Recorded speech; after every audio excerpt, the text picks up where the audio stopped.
been a bit, but welcome back to the middle of nowhere.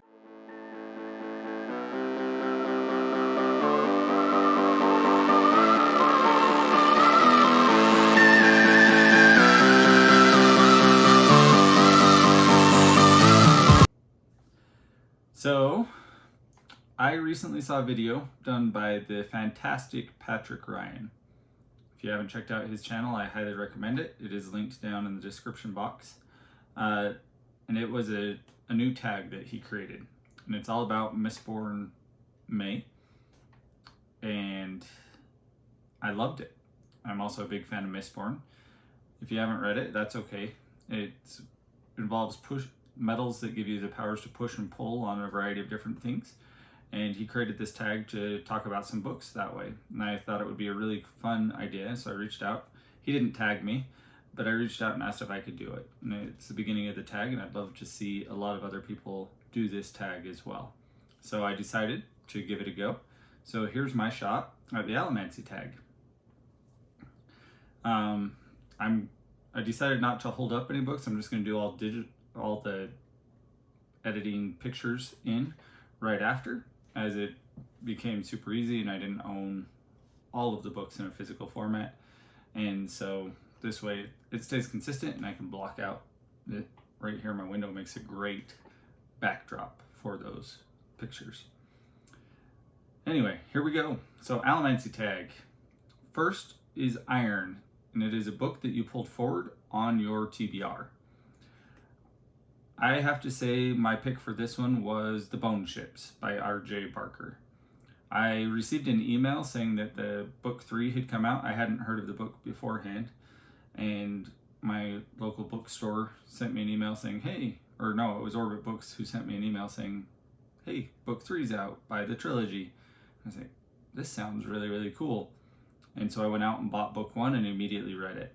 It is fantastic. I became a huge fan of R.J. Barker just from that book alone, and I will be talking about more of his books later on in my videos and so forth. But the book I pulled forward on my TBR without a doubt was The Bone Ships. Steel, one that I keep pushing back. This one, I have to admit, is The Blade Itself by Joe Abercrombie. I do this for a variety of reasons. I hear that I will love it and that it's really good. I've read the first 20, 30 pages, and every time something else catches my eye and I just jump into that one instead. I do intend to read this one, and a couple people have reached out about buddy reads, and so it may be getting read sooner than what was originally planned. But for right now, I keep pushing it back farther on my TBR. For no reason other than I'm scared that I will not like it. The next one is Tin, a book that you read because the cover caught your attention. This is The Blood of Crows by Alex Pierce. It is a heist novel. It's really well done, but it is such a gorgeous cover with the blues, the pinks, everything there. Immediately caught my attention. Then when I read that it was about thieves and heists, I was like, I am sold, and I was in. Highly recommend it. The audio is fantastic as well. Pewter is a massive tome of a book that you enjoyed.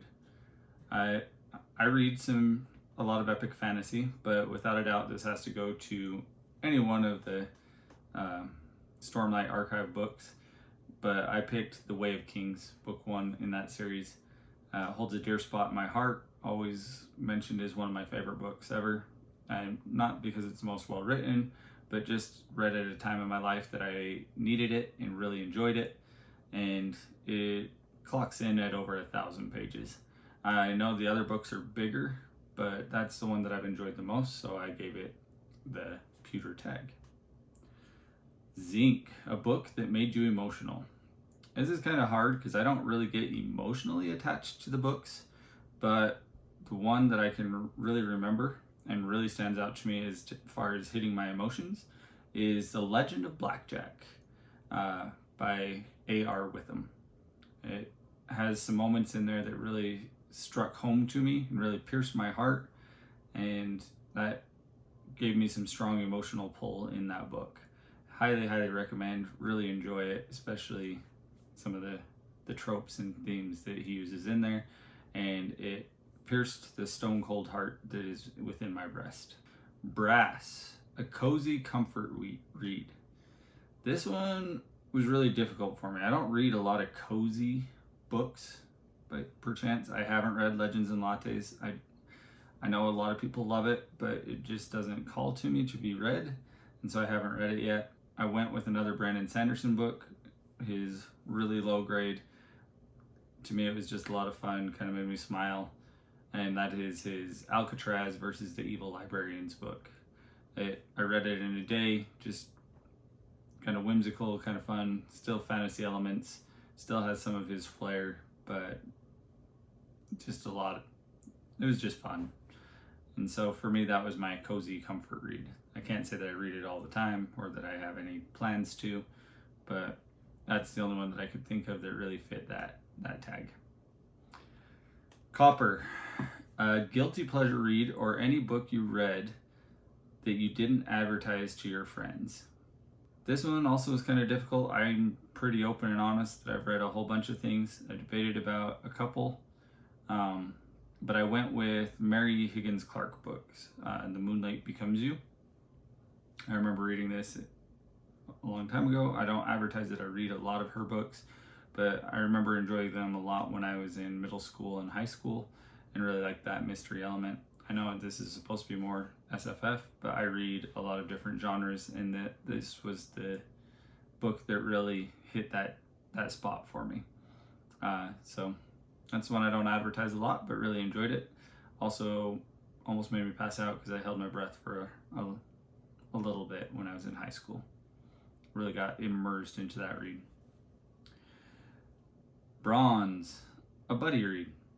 I do a lot of buddy reading. I actually have a buddy read per month with a group of friends. All of you are welcome to join. If you are interested, please tell me down in the comments below. Love to hear from you. And you can get put onto our list. We've already selected our book for June. That will be coming up, and you're more than welcome to jump in with us and help vote and get some of your books read as we all jump in and read those books together at the beginning of the month. But the book that I put on here is The First Binding by R.R. Beardy. I really loved it, loved the themes in it. The storytelling aspect really pulled me in, really interested in to see where it goes from here. And it kind of left on a cliffhanger, but I couldn't get enough of it. It's a big book. It's a little over 800 pages, but loved every second of it and can't wait to jump into book 2. Next one that we have, Atium, a book you read even after having the ending or a major plot point spoiled. So this one, I have to go with Harry Potter and the Half-Blood Prince. I had some people tell me what happened, even though I didn't get a chance to read it, because my sister got to read it before me and she immediately decided to tell me what happened, knowing that I was on deck to read it. But I still enjoyed it, still found it fun, but that's the one that angered me the most and really had a big spoiler thrown into my life. Next one, Cadmium, a book that caused you to lose track of time. This one takes me back to my younger days, but it is The Time Machine by H.G. Wells. I read it in a day. I sat down, got lost in the story. I really enjoyed it, finished it, went back up to go eat dinner with my family and found out that they were in bed. It was well past midnight. I didn't realize how much time I had spent down there reading. I don't remember when I started. I just know I sat down and read the whole thing, and then I came up and everything was dark. I made my own sandwich and ate it, brushed my teeth, and went to bed right after, just kind of shaking my head. But that's the one that definitely made me lose time. I still remember that to this day. Next metal is Bendalloy, a book that you read faster than expected. This one is Easily Becoming a Druid by Mike Molman. It is currently in the SBF BO9 competition. He graciously gave me an audio copy for me to read and listen to and review. And the story caught me by surprise and I flew through it. It's very intriguing, really interesting. Love the druids and the magic that they use. In fact, that I read book 2 and the side novel that he has, the short story collection of the series, and they are all really, really fantastic, and really love that world that he's created. But definitely read it a lot faster than I had intended. I think I read it in 3 or 4 days, and I had thought it might take me a little over a week.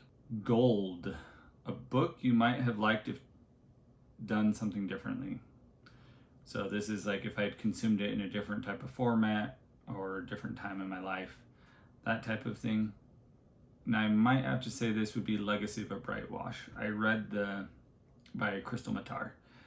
It's not a bad book. I know a lot of people love it. It just didn't hit me quite as much as others.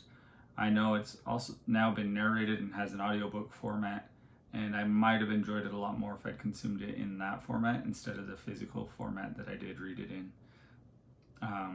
There were just some things that didn't quite interest me as much as other people, and so that one was my pick for that medal. Electrum. This is a 5-star prediction. So this is one I haven't quite read yet, but I'm putting Traitor's Blade by Sebastian de Castell. It is book 1 of the Greatcoats.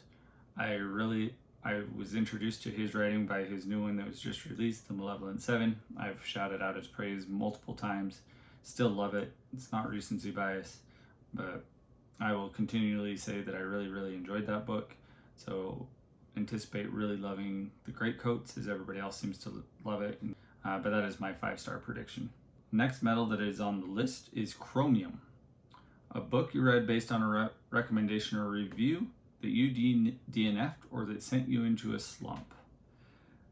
So some people, I read this, and there are some people that I really followed that had left some glowing reviews on it, but it is honestly The Trials of Ashmount by John Palladino.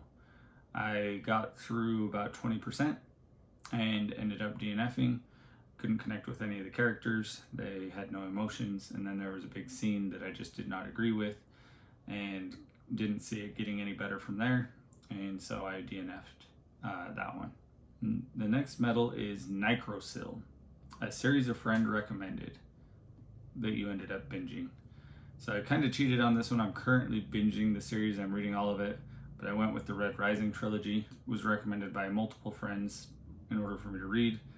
I have to say that I've loved it, loved the space battles, loved the cold-heartedness of the character, but he has such strong emotions, and really, really enjoying my time with that trilogy.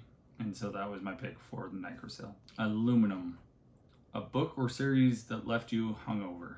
This one happened in October of last year, or November, would have been November, but I read The 11th Cycle by Kian and Ardlin, and that one definitely hit me hard. It's really, really good, but it hit me hard, and everything else just kind of felt, I couldn't get pulled into the books like I was pulled into that one as much, and so it definitely left me hungover for a bit. Took me a couple weeks to kind of snap out of it and get back into my reading groove. Duralumin, a series you binged. So this is why I kind of cheated on the last one. The series that I've really binged really quickly is the Eli Monpress. It's 5 books. When I first started reading it, it was only 3, but they've now combined that into 1, and then it has the other 2 books behind it. So I read it kind of as 5 books, but The Legend of Eli Monpress is really, really fun. It's about a thief and heists and a magic where everything has a spirit and he's able to talk to it and convince it to do things. And it was really, really intriguing, some different ideas. It's by Rachel Aaron, and I highly recommend that series. I don't hear a lot of people talk about it, but if you haven't seen that one, do yourself a favor and take a look at that one. The last medal that we are going to talk about is Lerasium, and it is the book that got you into reading fantasy. I've mentioned this before in many videos, many questions that people have asked me this one, but it is The Pawn of Prophecy by David Eddings. It holds a special place in my heart. Really love the Belgariad. I probably feel like rereading it every so often, but it is the one that really got me hooked into fantasy, and so much that I started consuming it pretty much as my only genre. I've now branched back out, but that was the one that got my start into fantasy. Now it's my turn to tag a few other people. I'm going to tag 3 or 4 to see what their answers are to this great Allomancy tag that Patrick Ryan has created. I'm going to tag Here There Be Stories by the fantastic Nala, Christopher Nabo in the next chapter, Colin's Corner. You gotta check out his jokes, they are fantastic, and the Black and Blue Reader. Thank you guys for watching. As always, happy reading and stay great.